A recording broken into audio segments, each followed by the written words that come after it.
Bismillahirrahmanirrahim. Alhamdulillahirabbil alamin. Allahumma shalli wa sallim ala sayidina Muhammadin miftahi babi rahmatillah adada ma fi ilmillah salatan wa salaman daimain bidawami mulkillah wa ala alihi wa sahbihi. Allahumma shalli ala sayidina Muhammadin salatan taftahu biha lana futuhal arifin wa tufaqihuna biha fid din wa ala alihi wa sahbihi. Assalamualaikum warahmatullahi wabarakatuh. Sahabatku, saudara-saudaraku, kaum muslimin dan muslimat dimanapun antum berada, alhamdulillah kita bisa bertatap muka dalam keadaan sehat walafiat. Mudah-mudahan kesehatan lahiriah ini juga ditopang kesehatan batiniah, sehingga kita betul-betul sehat dalam arti yang sebenarnya di dunia sampai nanti ke jannah. Amin, Allahumma amin. Nah, menjadi manusia yang tenang. Pertanyaannya, kalau nggak jadi manusia yang tenang, mau jadi manusia yang seperti apa? Manusia yang kemerungsung kalau bahasa Jawa. Kemerungsung itu dalam bahasa Arabnya al-ajalah. Al-ajalah itu bukan tergesa-gesa. Walaupun salah satu arti al-ajalah adalah ketergesa-gesaan. Ketergesa-gesaan itu hanya salah satu wujud karena orang tidak tenang. Maka dikatakan dalam sebuah riwayat, ata'anni minallah wal ajalah minasyaitan, atau kama qala sallallahu. Bersikap tenang itu adalah berasal dari Allah. Wal ajalah, dan bersikap tidak tenang, lawannya ata'anni tadi, bersikap tidak tenang adalah dari setan. Karena itu kalau kita pengen jadi manusia yang hidupnya itu selalu dalam naungan Allah Ta'ala, pertolongan Allah Ta'ala, rahmatnya Allah Ta'ala, maka kita harus bisa menjadi manusia yang tenang. Nah, caranya bagaimana? Ini yang akan kita bahas bersama. Insya Allah, doakan saya dikasih ilmu yang manfaat, sehingga antum bisa mendengarkan, dapat ilmu yang manfaat, dan manfaatnya berkelanjutan sampai ke jannah. Amin, Allahumma amin. Walaupun pertemuan kita sesaat, pertemuannya enggak lama, mudah-mudahan manfaatnya selama-lamanya. Amin. Kenapa kita jadi tidak tenang? Jawabannya adalah karena kita merasa terancam. Terancam jabatannya, jadi enggak tenang. Terancam batas waktu pengerjaan tugasnya, jadi enggak tenang. Terancam batas waktu membayar hutang. Sudah tiba waktunya, duitnya belum ada, jadi enggak tenang. Ya, semua keterancaman itu membuat kita jadi enggak tenang. Kenapa kita jadi enggak tenang ketika terancam? Karena kita bergantung pada sandaran yang tidak boleh dijadikan sandaran. Jadi kita menggantungkan harapan kepada sandaran-sandaran yang tidak boleh dijadikan sandaran. Di mana Allah telah mewahyukan di dalam surat Al-Ikhlas, Qul huwallahu ahad, Allahus samad. Katakanlah, hanya Allah yang Maha Esa. Kalau bahasa lugasnya, yang ada itu cuma Allah, yang lain nggak ada. Yang ada cuma Allah, yang lain nggak ada. Bosmu yang nggak ada, kemudian partnermu yang nggak ada, tabunganmu nggak ada, kepandaianmu nggak ada, semua nggak ada. Yang ada itu cuma Allah Ta'ala. Yang berlangsung itu ya hanya keputusannya Allah Ta'ala. Yang berkuasa ya hanya Allah Ta'ala. Yang bisa mengizinkan sesuatu terjadi hanya Allah Ta'ala. Yang bisa mencegah sesuatu agar tidak terjadi hanya Allah Subhanahu wa Ta'ala. Nggak ada yang lain. Qul huwallahu ahad. Katakan, hanya Allah yang ada, cuma Allah. Nah, kalau sudah yang ada cuma Allah, Allahus samad. Allah adalah harapan, sandaran, Tuhan yang menjadi tempat bergantungnya segala sesuatu. Hanya Allah, nggak ada yang lain. Kalau udah begitu, kemudian kita jadi tercerahkan. Oh, yang bisa nolong hanya Allah. Yang bisa membantu hanya Allah. Yang bisa menyelesaikan masalah kita hanya Allah. Yang bisa ngasih kita rezeki hanya Allah. Yang bisa hanya Allah. Yang mampu membuat jadi tidak bisa hanya Allah. Yang bisa mencegah hanya Allah, nggak ada yang lain. Disitulah kemudian kita menjadi tenang. Kenapa? Karena urusan sama Allah itu semua serba mudah. Nggak ada urusan sama Allah ruwet. Nggak ada susah. Semua serba mudah. Simple. Mau ketemu paling mudah ketemu Allah. Mau ketemu Habib Novel, susah. Ya mesti atur jadwal harinya. Udah harinya datang ke Solo, tiba-tiba Habibnya lagi ngaji online, nggak bisa nemuin tamunya. Ditunggu selesai ngaji online, tamunya ketiduran, Habibnya pergi ke mall, misal gitu kan ya. Wah tadi udah keluar Habibnya ke mall, susah nih mau nemuin Habib Novel. Muncullah kalimat, Habib Novel susah ditemuin. Tapi sejak kapan ada kalimat Allah susah ditemuin? Nggak ada. Nggak ada. Ngomong sama orang yang paling kita cintai, suami atau istri. Masya Allah, untuk didengar itu susah. Udah ngomong sama suami berkali-kali, nggak pernah didengar. Udah ngomong sama istri ribuan kali, nggak pernah didengar. Tapi kalau ngomong sama Allah, nggak ada kata nggak didengar. Wa huwas sami'ul alim. Ya Allah maha mendengar, maha mengetahui. Allah mendengar. Iblis ngomong aja didengar sama Allah Ta'ala. Apalagi kita. Ya iblis tuh ngomong sama Allah didengar. Allah kalau udah maha mendengar itu nggak pilah-pilah. Yang ngomong itu wujudnya seperti apapun, wujudnya iblis, wujudnya setan, wujudnya siapapun, didengar sama Allah Ta'ala. Nggak dipilah-pilah. Allah maha mendengar. Jadi, kalau hubungan sama Allah, serba mudah. Diperhatikan nggak sama Allah? Allah maha melihat. Kira-kira Allah tahu perasaan saya nggak? Allah Al-Khabir. Ya. Sampai hal yang paling detil pun dari diri kita, Allah maha mengerti. Kira-kira Allah nanti berempati enggak sama saya ya? Huwar Rahmanur Rahim. Dia maha pengasih lagi maha penyayang. Lah yang enggak iman aja disayangin, apalagi yang iman. Huwar Rahmanur Rahim. Ya, dia Allah maha pengasih lagi maha penyayang. Saat itulah kita jadi tenang. Karena untuk berhubungan sama Allah, kita nggak harus ke kanan, nggak harus ke kiri, nggak harus ke depan, nggak harus ke belakang, nggak harus naik, nggak harus turun. Tinggal ini. Hatinya nyambung ke Allah, selesai. Nah, kalau udah begitu, jadinya tenang. Nggak punya duit, mau bayar hutang. Ini contoh kasus ya. Karena saya banyak yang WA saya gitu, Beb, mau bayar hutang nggak punya duit, gimana ini? Jawaban saya dibayar. Habib ini aneh bener nih, nggak punya duit kok suruh bayar. Iya dibayar. Bayar hutang ini kan ada prosesnya. Proses nomor 1, jangan pernah percaya sama siapapun yang mengatakan kamu mampu bayar hutang. Enggak. Katakanlah kepada siapapun, saya tidak mampu membayar hutang saya. Yang mampu bayar hutang saya hanya Allah Ta'ala, tapi saya akan bayar hutang saya. Tugas saya adalah berniat membayar hutang. Yang nanti membuat saya mampu bayar hanya Allah, nggak ada yang lain. Jangan pernah percaya tabunganmu mampu untuk bayar hutangmu.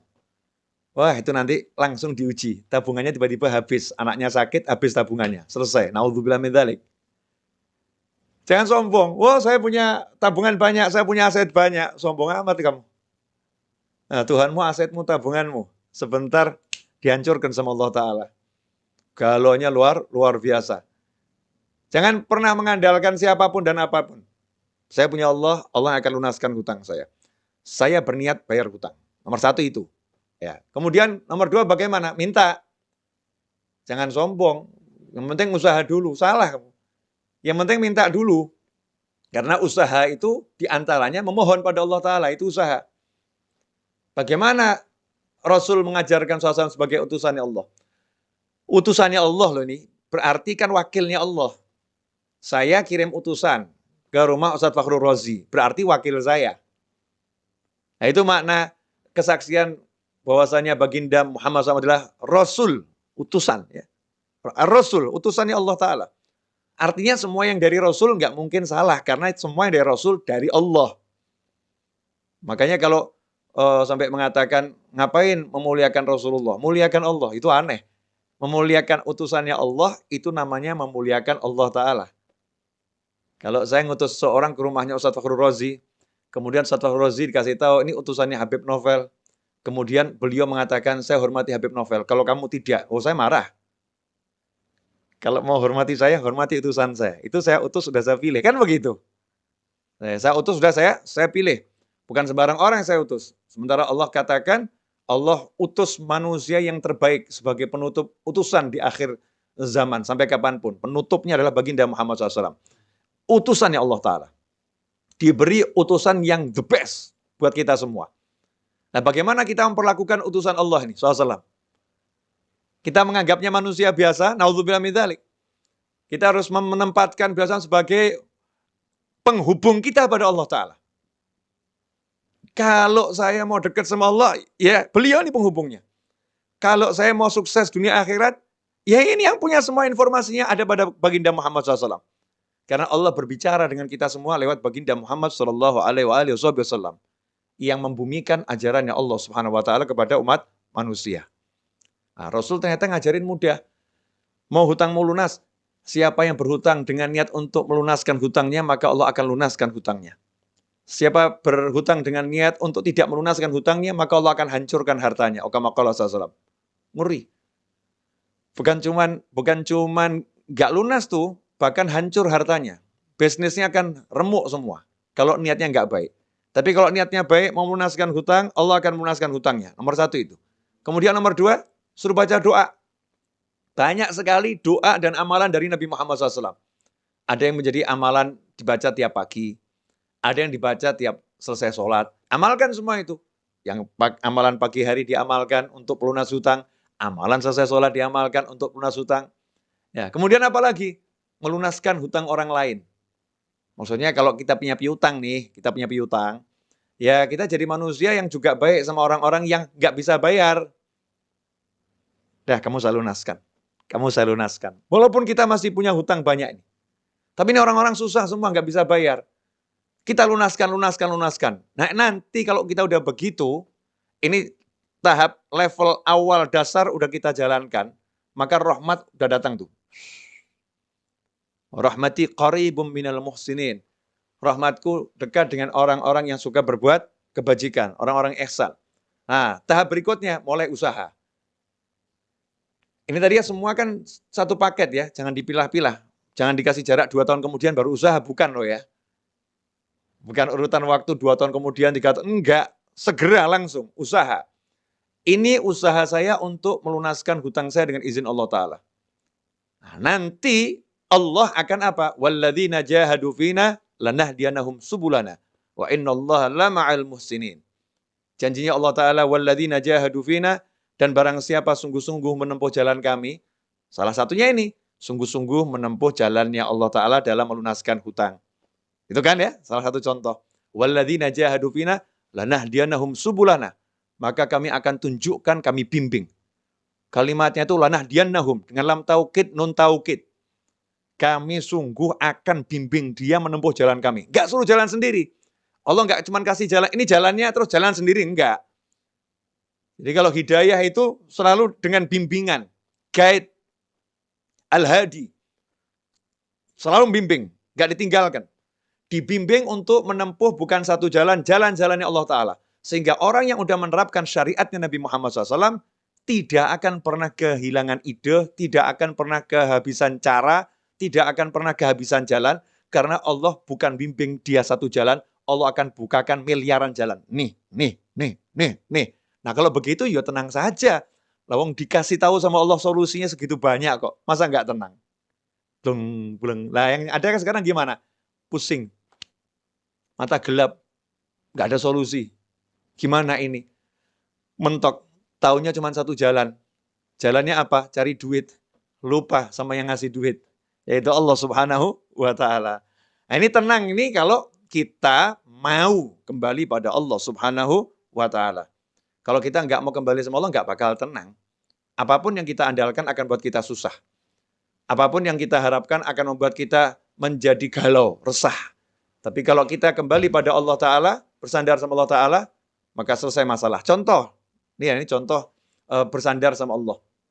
Kita masih ingat betul dalam hadis disebutkan, ada 3 orang berteduh di dalam sebuah gua. Ya, sebuah gua di sebuah bukit. Saat berteduh, tiba-tiba ada batu yang jatuh dari atas gunung itu, menutup persis di mulut gua. Tanpa celah. Ketiga orang di dalamnya tidak bisa keluar. Batunya besar. Ya, naluri manusia berusaha menggeser batu. 3 lelaki perkasa menggeser batu yang besar. Gotong royong bertiga itu dorong. Batunya enggak gerak. Orangnya yang terpental. Tuh, orangnya yang gerak, batunya enggak. Kenapa seperti itu? Karena batunya terlampau besar. Apa yang dilakukan? Apakah bersandar pada kekuatannya? Apakah bersandar pada tenaganya? Itu yang menyelesaikan masalah? Apa kemudian berharap ada orang nanti yang bawa traktor buka menyingkirin batunya, itu menyelesaikan masalah? Enggak. Yang diajarkan oleh Nabi Muhammad SAW saat itu adalah langsung kembali kepada Allah Ta'ala. Udah jangan mikir manusia lagi, udah kayak gitu kok mikir manusia. Ya siapa tahu ya nanti ada manusia di luar nolong saya, siapa tahu ada, siapa tahu ada. Ya yang pasti ada kan Allah, kalau yang lain kan nggak ada. Lah ngapain mikirin yang nggak ada, yang ada nggak dipikirin? Kan bodohnya kita luar biasa. Nah, kan Allah ada. Selalu ada. La ilaha illallah Muhammadur Rasulullah SAW. Maka saat itulah yang satu mulai ngomong. Ini hadisnya kan panjang tuh ya. Saya ambil poin singkatnya saja. Ya Allah, saya pernah ya mencintai seorang wanita. Cinta luar biasa. Dia saya ajak zina. Selalu menolak. Suatu ketika akhirnya dia butuh duit, dia mau. Nah, ketika dia sudah mau saya ajak zina, uang udah saya serahkan, karena dia butuh duit tadi untuk kepentingan keluarganya yang mendesak, tapi dia ini orang yang baik, terus dia bilang sama saya gitu, takutlah sama Allah. Akhirnya saya tinggalkan dia, uangnya nggak saya ambil, dia saya tinggalkan karena saya takut sama kamu ya Allah.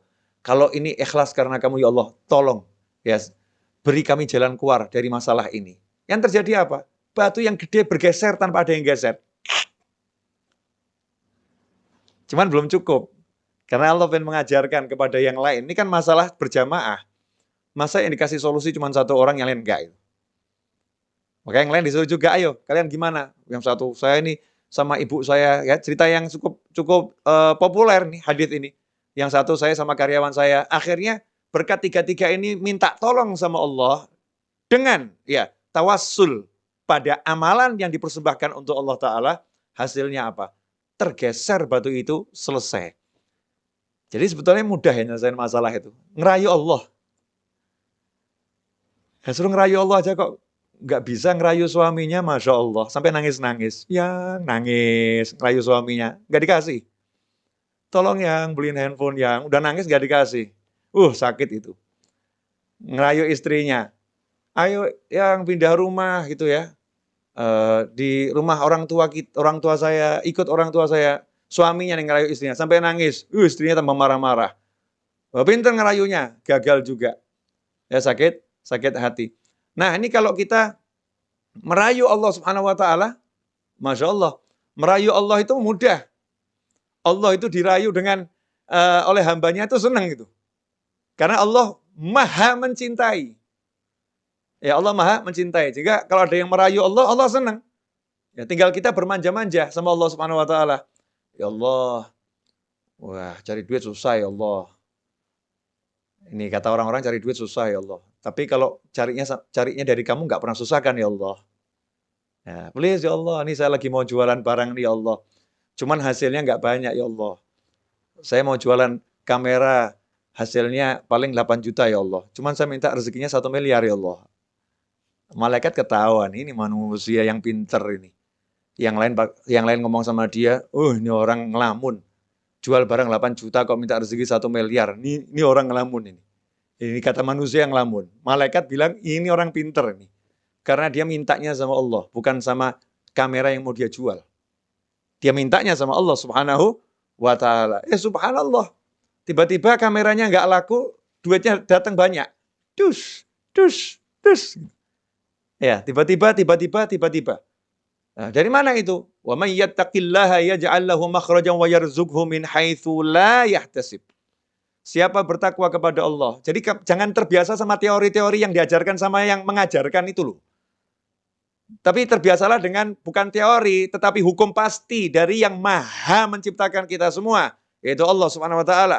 Hukum pasti dari utusannya Allah Subhanahu wa Ta'ala, yaitu baginda Muhammad SAW. Yang lainnya itu teori. Kalau Rasulullah SAW adalah hukum pasti. Kalau Allah hukum pasti. Teori banyak salahnya, perlu diuji. Tapi kalau hukum pasti, nggak mungkin salah. Karena itu wahyu ilahi dan sabda Nabi Muhammad SAW. Enak kan? Allah bilang nih sama kita semua. Ya, tapi yang diajak bicara yang iman loh ya. Kalau nggak percaya ya terserah, bukan mukmin. Oh, kita ini mukmin semua kan. Nah, mukmin diajak bicara sama Allah. Kalau nggak iman ya ngapain saya ajak bicara? Ini yang diajak bicara yang beriman. Wa may yattaqillaha, kalau udah bicara iman jangan pakai akal. Ini akal nih suka membuat orang yang beriman jadi rusak imannya. Iman itu yang membedakan antara mukmin sama orang yang nggak mukmin. Yang nggak mukmin pakai akal saja. Tapi kalau yang mukmin nggak butuh akal dia. Aku percaya sama Allah kok. Nah gimana? Ya urusannya Allah. Aku percaya sama Allah, selesai.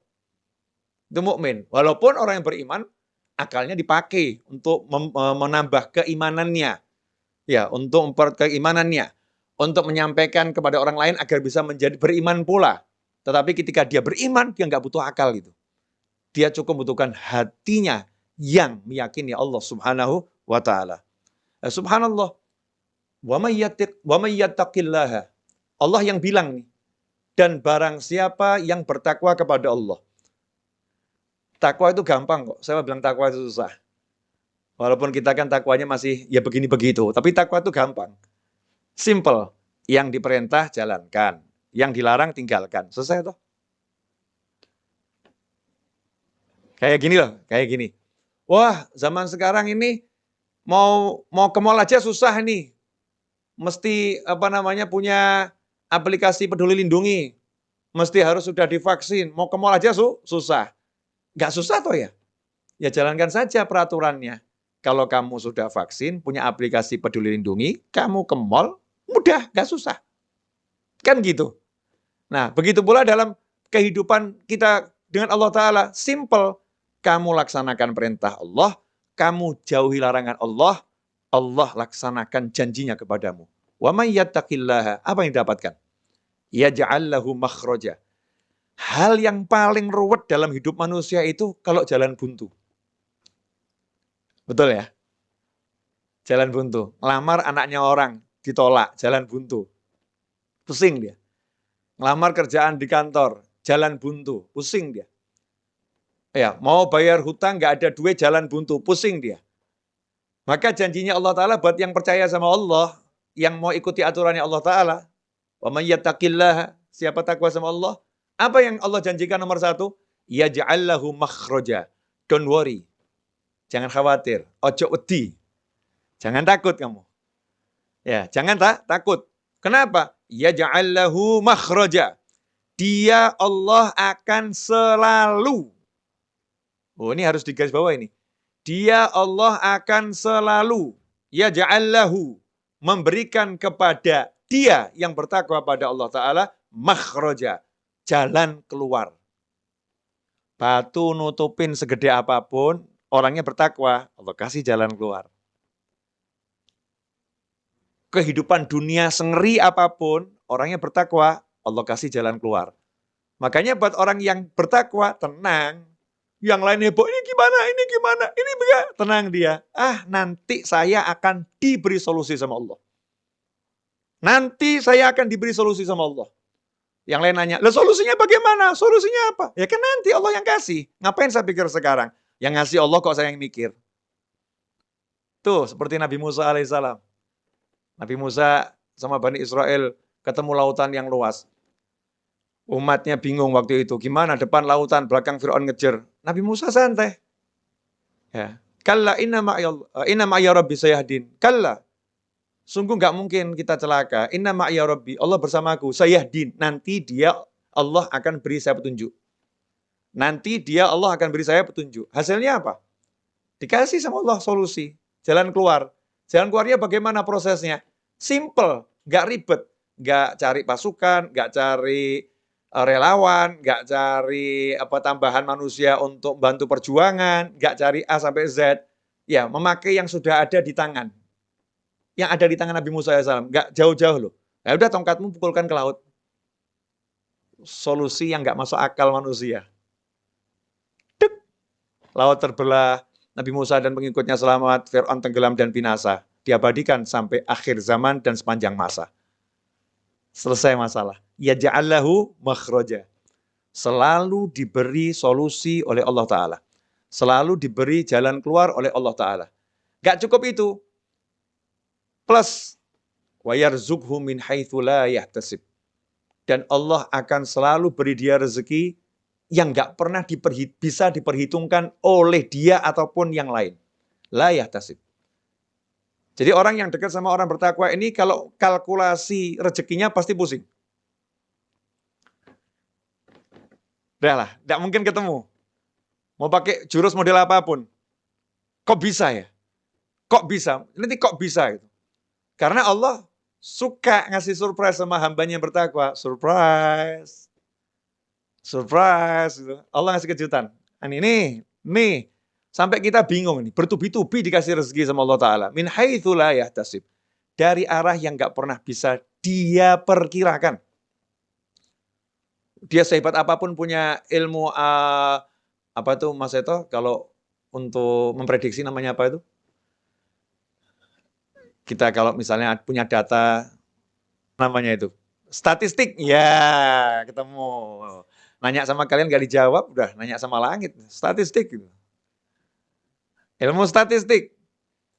Ya, walaupun dia punya data yang lengkap, ya kehidupan Pak Yai ini dari umur sekian sampai sekian, didata semua koleganya sampai, terus dia perkiraan saya hari ini Pak Yai, Habib, Ustadz, ya Fulan atau Fulanah akan dapat rezeki dari arah sini.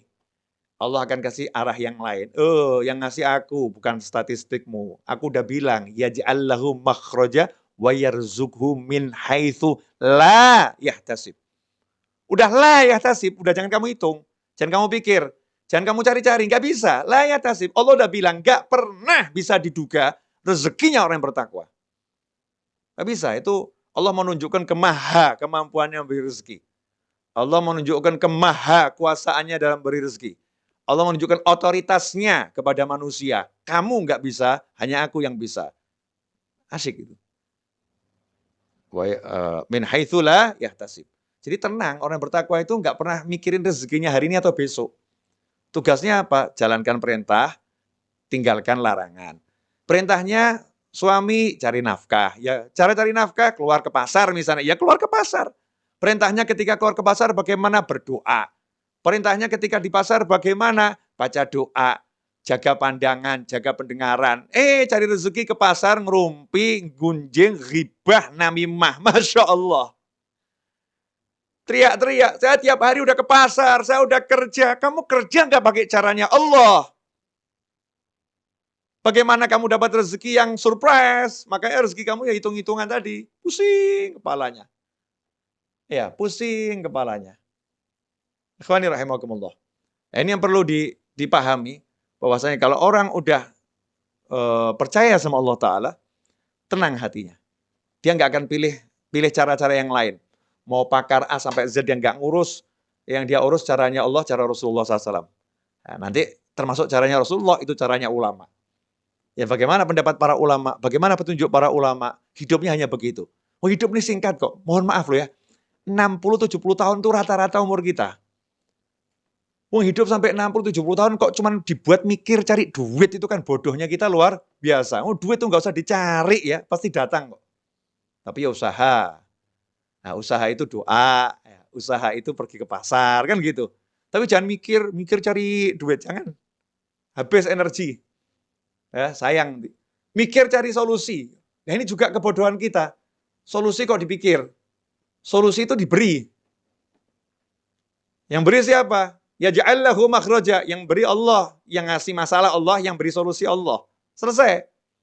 Loh, cara mintanya sama Allah bagaimana? Cara mintanya takwa, gampang. Jalankan perintah, jauhi larangan. Selesai. Ini sekarang sukanya yang aneh-aneh, suka hidup ruwet, mumet, pusing, ya, pakai cara-cara yang nggak benar, cara yang nggak beres. Cara yang benar, yang beres nggak dijalankan, yang nggak beres apa namanya, dijalankan, yang beres nggak dijalankan. Ini menyebabkan kita hidup dalam ketidaktenangan. Maka untuk menjadi manusia yang tenang, kita harus betul-betul Qul huwallahu ahad, Allahus somad. Nah, insya Allah 30 menit saya berbicara ini barokah, ya, manfaat. Kendati seperti yang tadi saya sampaikan, singkat, ya, mudah-mudahan manfaat. Dan sampai nanti jannah manfaatnya nggak berhenti. Terus, ya, terus nyambung manfaatnya, karena kita bersama-sama belajar untuk menjadi manusia yang ingat kembali bahwasannya untuk menjadi tenang mudah kembali pada Allah, maka kita akan menjadi tenang setenang-tenangnya. Jazakumullah khairan Ustaz Fakhr Razi atas waktunya, atas kesempatannya. Insya Allah kita ketemu lagi di waktu yang akan datang, dan mudah-mudahan diberi rezeki zahiran wa batinan, berlimpah ruah, datang dari segala arah tanpa susah payah, dan insya Allah kita semua oleh Allah Subhanahu wa taala dijadikan sebagai orang-orang saling mencintai di jalan Allah, orang-orang saling menyayangi di jalan Allah, saling mengunjungi di jalan Allah, dan kelak kita dipertemukan dengan baginda Muhammad sallallahu alaihi wasallam. Dan semoga setelah usia panjang dalam semua kebaikan, kenikmatan, ketaatan, keridhaan, kebaikan, kekayaan, kemudahan, kesenangan, kita diberi akhir usia husnil khatimah. Wassallallahu ala sayyidina Muhammadin wa alihi wasallam walhamdulillahi rabbil alamin. Amin. Walafu minkum, saya undur diri, Ustaz Fakhr Razi dan kawan-kawan. Insyaallah kita bertemu kembali di lain kesempatan. Wassalamualaikum warahmatullahi wabarakatuh.